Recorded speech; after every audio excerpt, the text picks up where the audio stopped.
श्रीराम जय जय राम। नाम हे सत्स्वरूप आहे। नाम हे रूपापेक्षा निश्चित श्रेष्ठ आहे।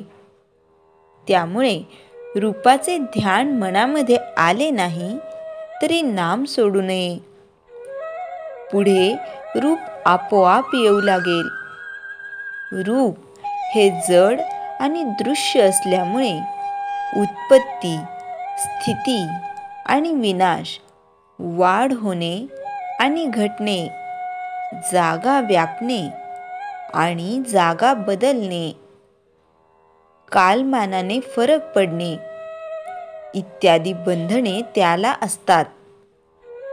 पण नाम हे दृश्याच्या पलीकडे आणि सूक्ष्म असल्यामुळे त्याला उत्पत्ती आणि विनाश, वाढ आणि घट, देशकाल निमित्ताच्या मर्यादा इत्यादी कोणतेही विकार नाहीत। मात्र हे सत्स्वरूप आहे। नाम हे रूपापेक्षा व्यापक असते। व्यापक वस्तूचे क्षेत्र मोठे असल्याने तिच्यामध्ये शक्ती देखील अधिक असते।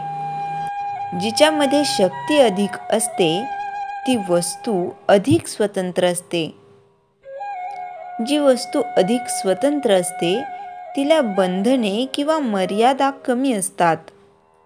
म्हणून नाम हे रूपापेक्षा अधिक व्यापक आणि शक्तिमान, अधिक स्वतंत्र आणि अधिक बंधनरहित असते।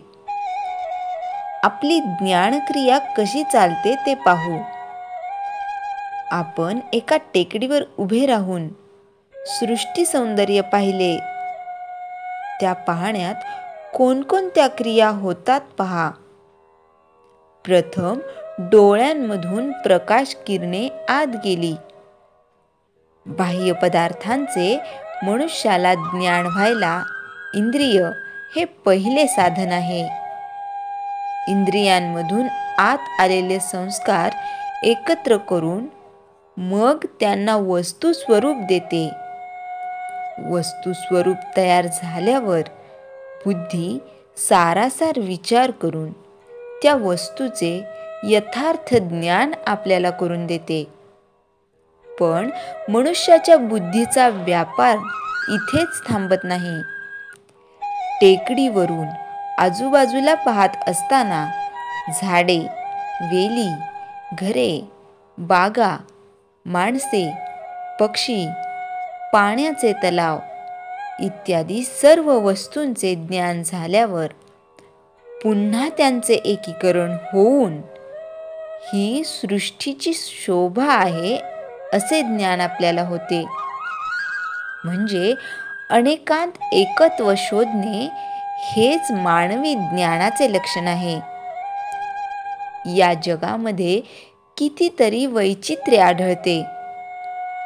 नाना तऱ्हेचे दगड, नाना तऱ्हेचे किडे, नाना प्रकारचे पक्षी, प्राणी या सर्वांची नावे जरी भिन्न असली तरी त्या सर्वांमध्ये असणेपणाचा गुण आहे। म्हणजे सजीव प्राणी झाला तरी तो आहे आणि निर्जीव वस्तू झाली तरी तीही आहे। एवढेच काय, पण आनंदाला सुद्धा आहेपणाचा गुण आहे।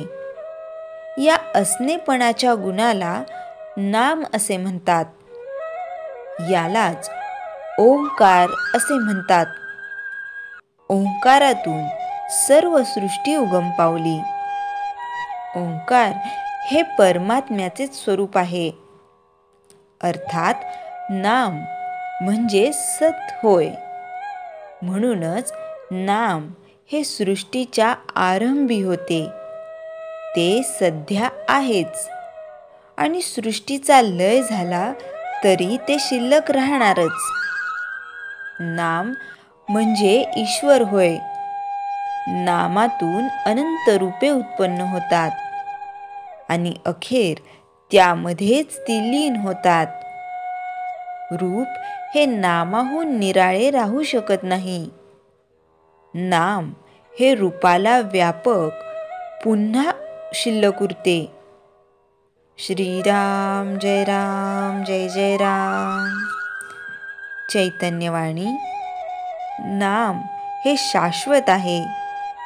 ते पूर्वी टिकले, आता आहे आणि आपण गेल्यावर ते राहणार आहे.